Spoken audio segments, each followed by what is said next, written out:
Please stand.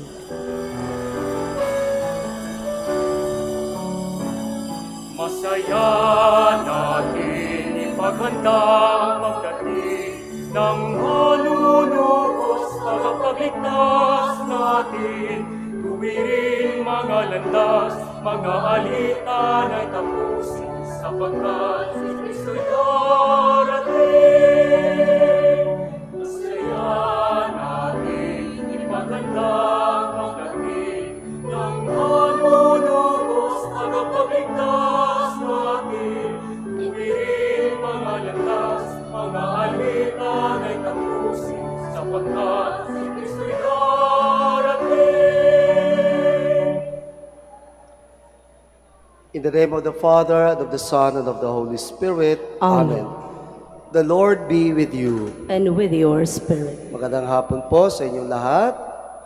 Welcome to Manaoag. Welcome to the Minor Basilica of Our Lady of the Rosary of Manaoag. Tayo po ngayon ay nasa ikalawang linggo ng Adbyento, second Sunday of Advent.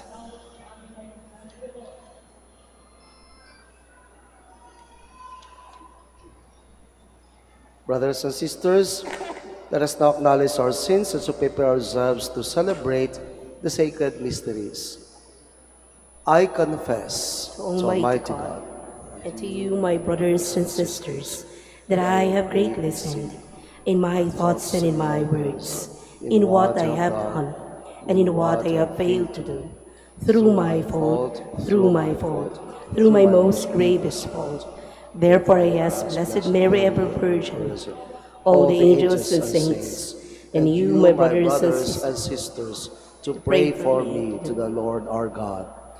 May Almighty God have mercy on us, forgive us our sins, and bring us to everlasting life. Amen.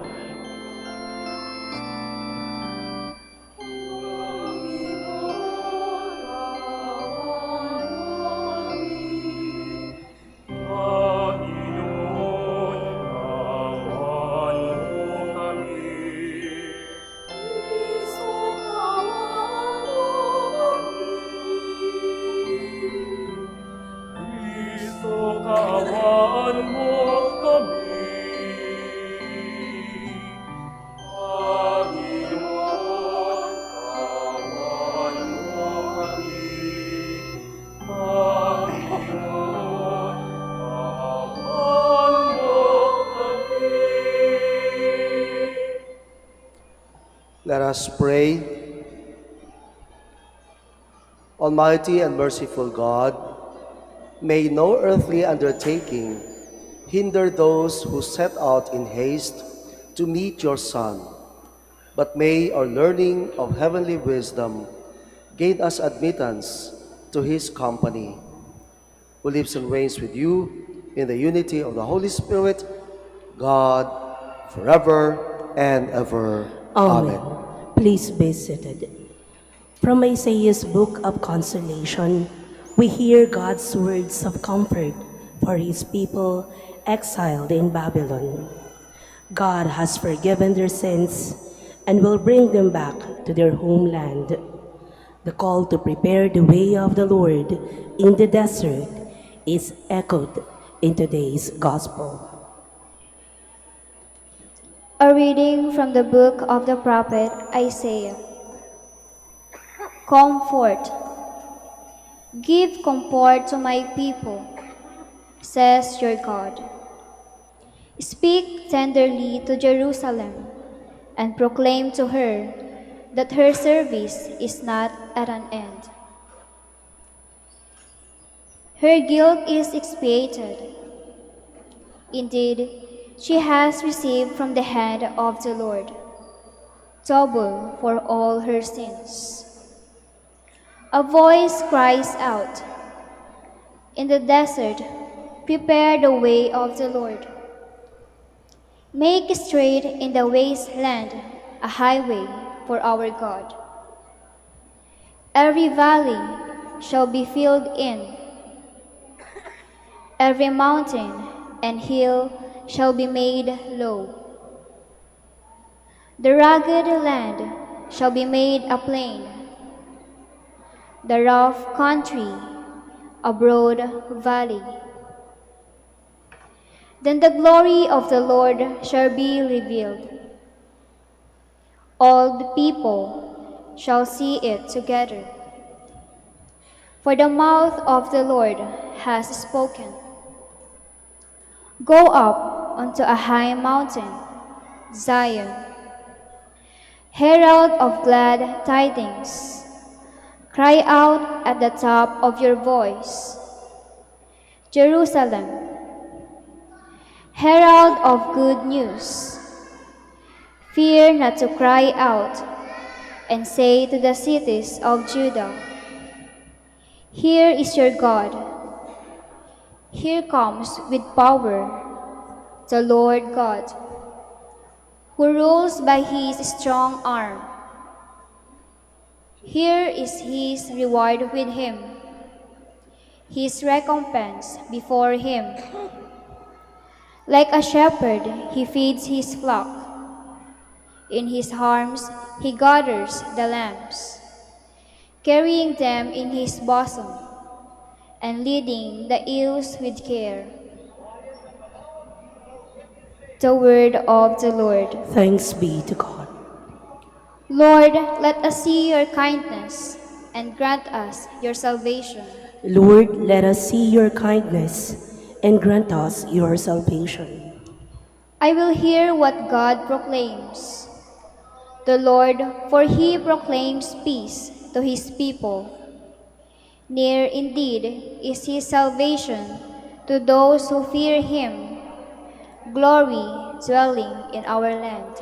Lord, let us see your kindness and grant us your salvation. Kindness and truth shall meet, justice and peace shall kiss.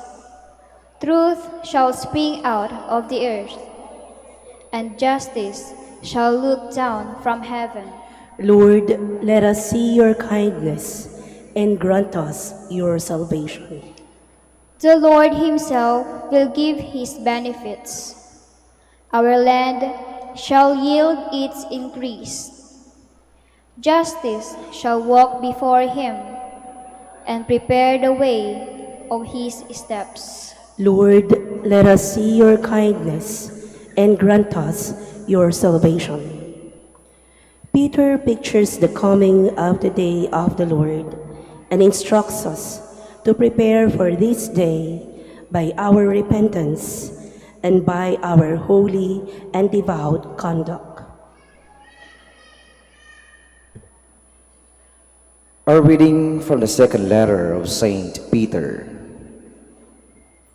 Do not ignore this one fact, beloved, that with the Lord, one day is like 1,000 years, and 1,000 years is like one day. The Lord does not delay his promise, as some regard delay, but he is patient with you, not wishing that any should perish, but that all should come to repentance. But the day of the Lord will come like a thief, and then the heavens will pass away with a mighty roar, and the elements will be dissolved by fire, and then the earth and everything done on it will be found out.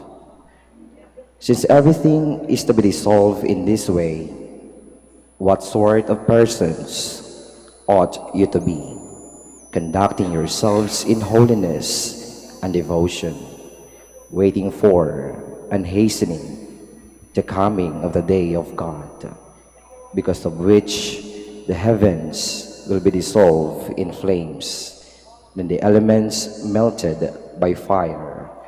But according to his promise, we await new heavens and new earth, in which righteousness dwells.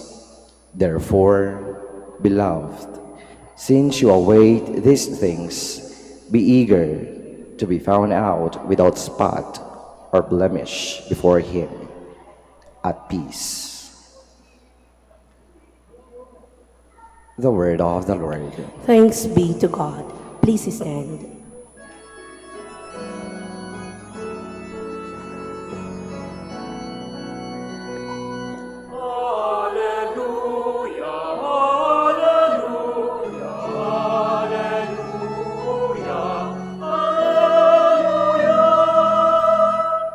Prepare the way of the Lord, make straight his path. All flesh shall see the salvation of God.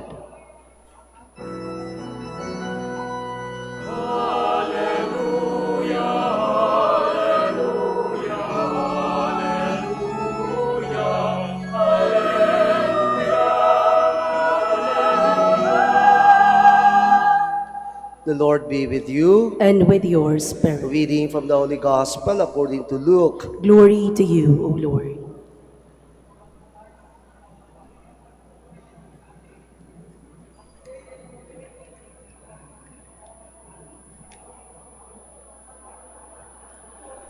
The beginning of the Gospel of Jesus Christ, the Son of God.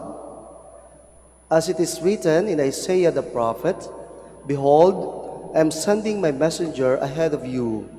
He will prepare your way." A voice of one crying out in the desert, "Prepare the way of the Lord, make straight his paths." John the Baptist appeared in the desert, proclaiming a baptism of repentance for the forgiveness of sins. People of the whole Judean countryside and all the inhabitants of Jerusalem were going out to him and were being baptized by him in the Jordan River as they acknowledged their sins. John was clothed in a camel's hair with a leather belt around his waist. He fed on locusts and wild honey, and this is what he proclaimed: "One mightier than I is coming after me. I am not worthy to stoop and loosen the thongs of his sandals. I have baptized you with water. He will baptize you with the Holy Spirit." Brothers and sisters, the Gospel of the Lord. Praise to you, Lord Jesus Christ. Please be seated. Mga kapatid, pwede ho bang sabihan nyo yung inyong katabi, sundan nyo ako, itong sabihin nyo. Kapatid, sabihan nyo po, kapatid, sino ang Juan Bautista sa buhay mo? Sa atong ebanghelyo po, pinakilala si Juan Bautista. Sino ang Juan Bautista naman sa buhay natin? Sino ba siya sa ebanghelyo? Sa ebanghelyo siya pinakilala na bilang tinig, a voice of one crying out in the desert. Maraming mga tinig ang naririnig natin sa buhay natin ngayon. Napakaingay ng mundo. Pero kaninong boses ba at tinig ba ang pinakikinggan natin? At ito ang tinig ng isang tao na kailangan umaalingaw-ngaw, nangunguna, nangingibabaw sa ating panahon, sa ating buhay. Sino nga ba yan? Siya sa ating buhay. At ano ang tinig na sinasabi? Itong tinig na sinasabi ni Juan Bautista sa ating buhay. Dalawa po ang sinasabi ng tinig na ito. Para maging Juan Bautista sa buhay natin, ang tinig na ito ay nagtuturo sa atin patungo kay Jesus. Is the voice that points us towards Jesus. Is the voice that leads us towards the Lord. Alam niyo si Juan Bautista ay sikat. Pwede niya na akuin, aminin, ako. Maraming sumusunod sa kanya. Ako ang Mesiyas. Ako ang Kristo. But out of humility, he, John the Baptist, who knew himself, did not point his fingers towards himself, but he's pointing his fingers to the Lord. At ano ang turo niya? Pagturo niya kay Kristo, yon ang sundan nyo, sapagkat ituturo niya tayo sa katotohanan, sa kabutihan, sa daan, sa buhay. John the Baptist is not making himself the one who is expected to come. Marami ngayon ang iniisip sarili, pinapasikat ang sarili. Minsan nga nakakalimutan ang Diyos. Namimigay tayo ngayon, mamimigay tayo ngayon sa Christmas at magiging sikat yung takapagbigay. Baka makalimutan natin ang dahilan kung bakit mayroon tayong Pasko. All our activities, kasama itong ingay na ito naririnig natin, dapat ay ituro tayo papunta sa Panginoon. Sino ang Juan Bautista sa buhay natin na itinuturo tayo sa kabutihan? Kung meron po akong maalala, yung nanay ko, araw-araw nag-iingay nung bata pa kami para gisingin, para pumasok sa paaralan, para mag-aral, para tumayo, para magtrabaho. Who is the John the Baptist in your life? Itinuturo tayo sa Diyos. At ikalawa, ang boses na ito ay itinuturo ang sarili natin. Look at yourselves. And who are you? You are all sinners. Itinuturo ng boses na ito na tingnan natin ang ating sarili. Pwede ho bang sabihan niyo yung katabi niyo, kapatid, makasalanan ka. Yan ang turo at sinasabing mensahe ni Juan Bautista, repent. Only the one who admits that he is a sinner, repents. Yung mga walang kasalanan po dyan, hindi na kailangan magsisi. Kaya ito yung sinasabi ni Juan Bautista, repent. Magsisi kayo. Sino dito sa inyo walang kasalanan? Pakitaas ang kamay. Papatayin ko na kaagad. Lahat tayo makasalanan. And the words and the voice of John the Baptist is echoing, telling us, hoy, magsisi ka na. Magsisi ka sa mga kasalanan mo. Telling us, make straight His paths. Sapagkat ang daan natin, ang pag-iisip natin, liko-liko, bako-bako, ang ating pananaw, hindi tuwid. And the voice of John the Baptist is telling us, magsisi na. Mga kaibigan, mga kapatid, ito ang mga paalala sa atin ng boses na ito upang maihanda natin ang ating sarili sa darating na Pasko. O sabihan niyo po yung inyong katabi, sundan niyo ako. Kapatid, makasalanan ka, ayusin mo ang buhay mo habang may panahon ka pa. Mga kaibigan, mga kapatid, hindi pa po huli ang lahat. Baka masabi na lang natin, wala na palang bukas. Today is the moment. Let's do it. Find the John the Baptist in your life.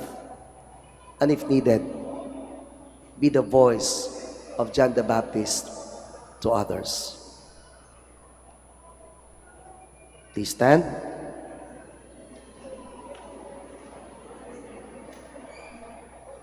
Let us now profess our faith. So we all say, I believe in one God, the Father Almighty, maker of heaven and earth, of all things visible and invisible. I believe in one Lord Jesus Christ, the only begotten Son of God, born of the Father before all ages, God from God, light from light, true God from true God, begotten, not made, consubstantial with the Father. Through him all things were made. For us men and for our salvation, he came down from heaven, was incarnate of the Virgin Mary, and became man. For our sake he was crucified under Pontius Pilate. He suffered death and was buried, and rose again on the third day in accordance with the Scriptures. He ascended into heaven and is seated at the right hand of the Father. He will come again in glory to judge the living and the dead, and his kingdom will have no end. I believe in the Holy Spirit, the Lord, the giver of life, who proceeds from the Father and the Son, who with the Father and the Son is adored and glorified, who has spoken through the prophets. I believe in one holy, Catholic, and Apostolic Church. I confess one baptism for the forgiveness of sins, and look forward to the resurrection of the dead and the life of the world to come. Amen. Brothers and sisters, the Lord is faithful and does not delay in keeping his promise of salvation. With confidence, let us pray to the Father as we say, Father, hear our prayer. Father, hear our prayer.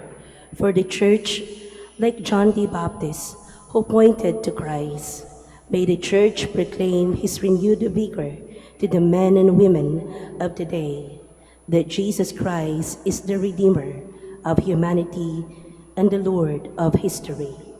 We pray. Father, hear our prayer.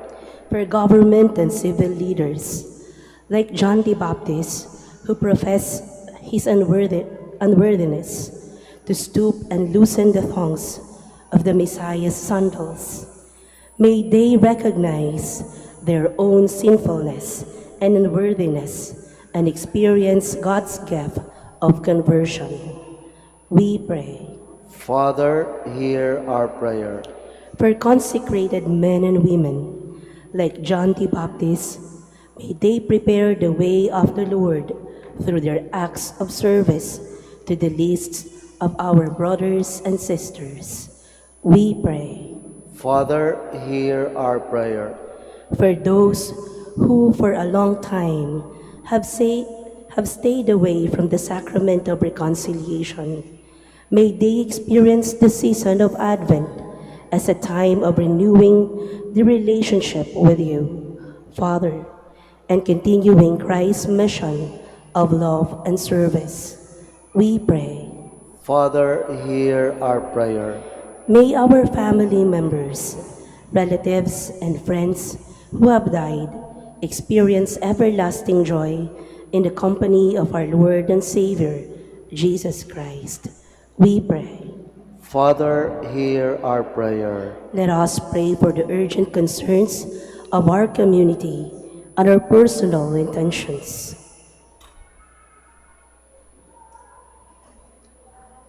We pray. Father, hear our prayer. Father, without you we can do nothing for our salvation. Warm our hearts and strengthen our resolve that we may live for you and for one another. Through Christ, our Lord. Amen. Please be seated.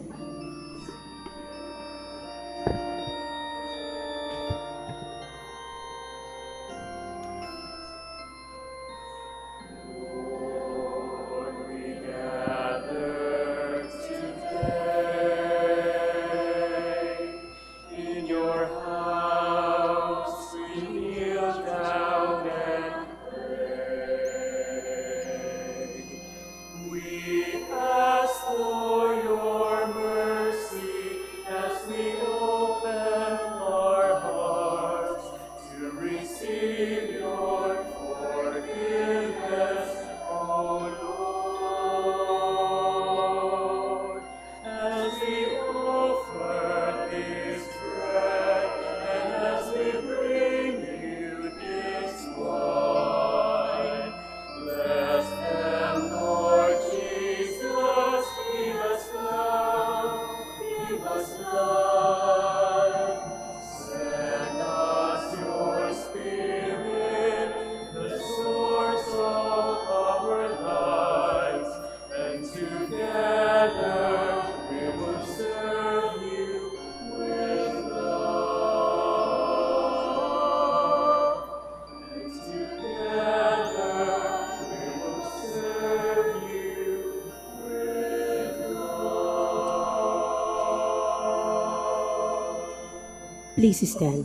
Pray, brothers and sisters, that my sacrifice and yours may be acceptable to God, the Almighty Father. May the Lord accept the sacrifice at your hands for the praise and glory of his name, for our good and the good of all his holy church. Be pleased, O Lord, with our humble prayers and offerings. And since we have no merits to plead our cause, come, we pray, to our rescue with the protection of your mercy. Through Christ, our Lord. Amen. The Lord be with you. And with your spirit, Lift up your hearts. we lift them up to the Lord. Let us give thanks to the Lord our God. It is right and just. It is truly right and just, our duty and our salvation, always and everywhere to give you thanks, Lord, Holy Father, Almighty and eternal God, through Christ our Lord. For all the oracles of the prophets foretold him. The Virgin Mother longed for him with love beyond all telling. John the Baptist sang of his coming and proclaimed his presence when he came. It is by his gift that already we rejoice at the mystery of his nativity, so that he may find us watchful in prayer and exultant in his praise. And so with angels and archangels, with thrones and dominions, and with all the hosts and powers of heaven, we sing the hymn of your glory, as without end we acclaim.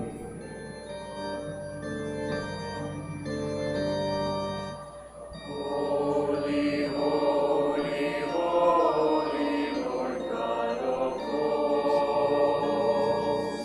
Heaven and earth are full of your glory. Hosanna in the highest. Blessed is he who comes in the name of the Lord. Hosanna in the highest. Please kneel. You are indeed holy, O Lord, the fount of all holiness. Make holy therefore these gifts, we pray, by sending down your Spirit upon them like the dew font, so that they may become for us the body and blood of our Lord Jesus Christ. At the time he was betrayed and entered willingly into his passion, he took bread, and giving thanks, broke it, and gave it to his disciples, saying, "Take this, all of you, and eat of it, for this is my body, which will be given up for you."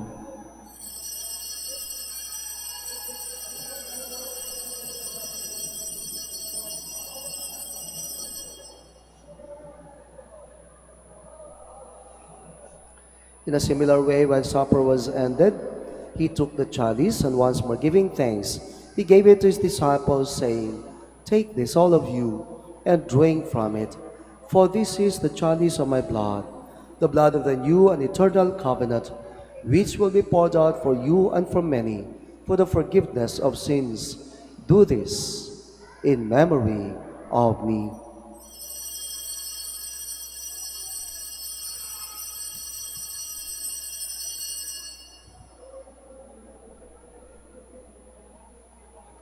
The mystery of faith. We proclaim your death, O Lord, and profess your resurrection until you come again. Therefore, as we celebrate the memorial of his death and resurrection, we offer you, Lord, the bread of life and the chalice of salvation, giving thanks that you have held us worthy to be in your presence and minister to you. Humbly we pray that, partaking of the body and blood of Christ, we may be gathered into one by the Holy Spirit. Remember, Lord, your church spread throughout the world, and bring her to the fullness of charity, together with Francis, our Pope, and Socrates, our Bishop, and all the clergy. Remember also our brothers and sisters who have fallen asleep in the hope of the resurrection, and all who have died in your mercy. Welcome them into the light of your face. Have mercy on us all, we pray, that with the Blessed Virgin Mary, Mother of God, with Saint Joseph, her spouse, with the blessed apostles, with Saint Dominic, and all the saints who have pleased you throughout the ages, we may merit to be co-heirs to eternal life, and may praise and glorify you through your Son, Jesus Christ. Through him, and with him, and in him. O God, Almighty Father, in the unity of the Holy Spirit, all glory and honor is yours, forever and ever. Amen, amen, amen, amen, amen, amen.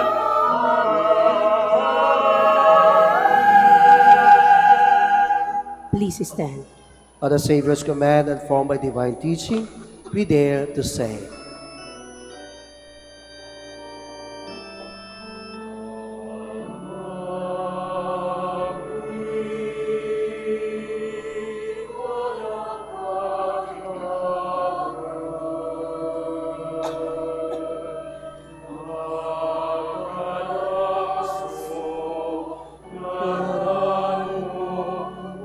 Ponsabisi kami, lalarian mo, honorary ng kadali.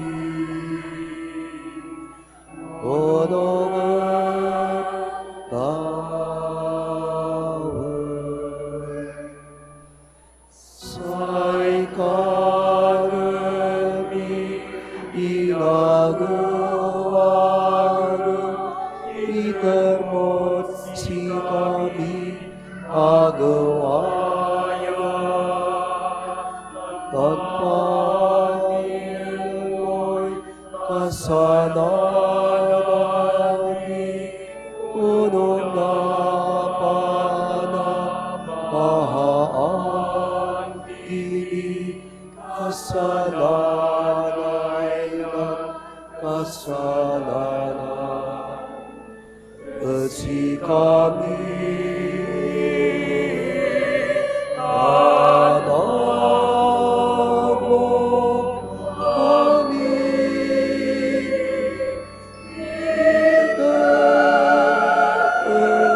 itetutso inabang mo kami.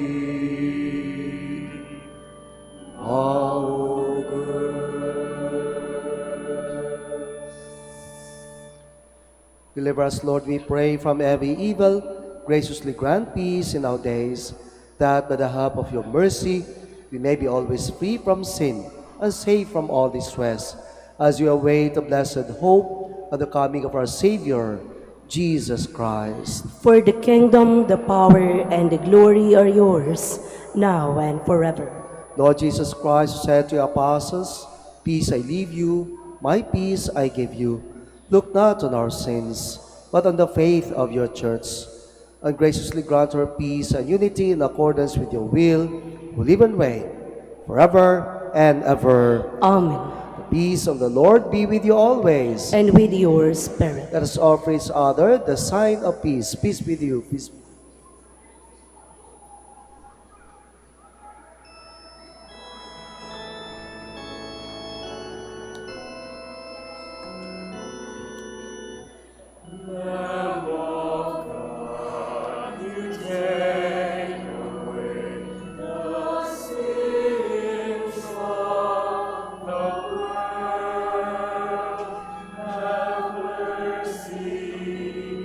Have mercy,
Please kneel. Behold Jesus, the Lamb of God. Behold him who takes away the sins of the world. Blessed are we who are invited to his supper. Lord, I am not worthy that you should enter under my roof, but only say the word, and my soul shall be healed.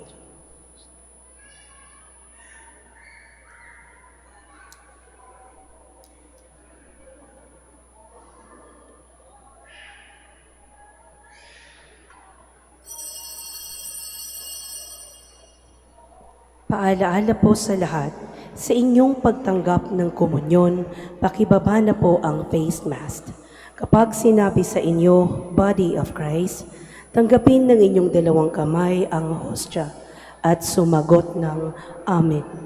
At isubo na agad ang hostya upang maiwasan po ang pagkahulog nito. Salamat po.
Please stand.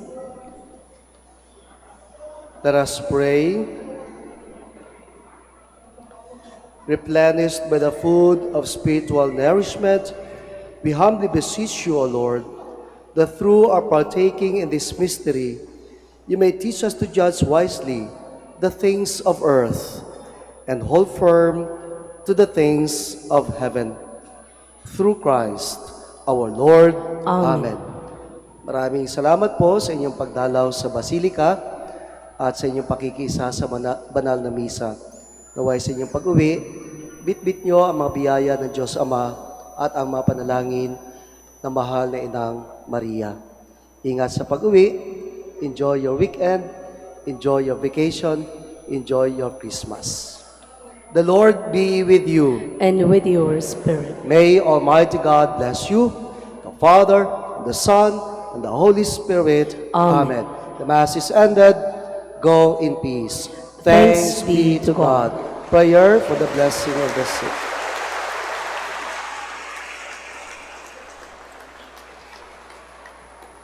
Pagdarasal po natin ang mga may sakit, physically, emotionally, and lalo na spiritually, yung mga hindi na po at matagal nang hindi nakapangumpisal.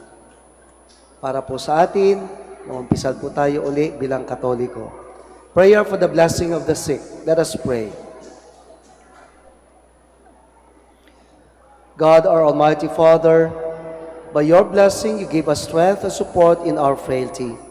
Turn with kindness toward our sick brothers and sisters. Free them from all illness and restore them to good health through the intercession of Our Lady of the Rosary of Manaoag, so that in the sure knowledge of your goodness, they will gratefully bless your holy name.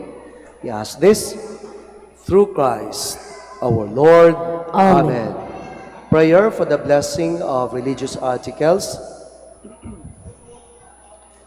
In memory of the mysteries of the life, death, and resurrection of our Lord Jesus Christ, and to the honor and glory of the Blessed Virgin Mary, Mother of Christ, Mother of the Church, Our Lady of the Rosary of Manaoag, may these rosaries, images, candles, oil, and other religious articles be blessed and be made holy in the name of the Father, and of the Son, and of the Holy Spirit. Amen. Amen.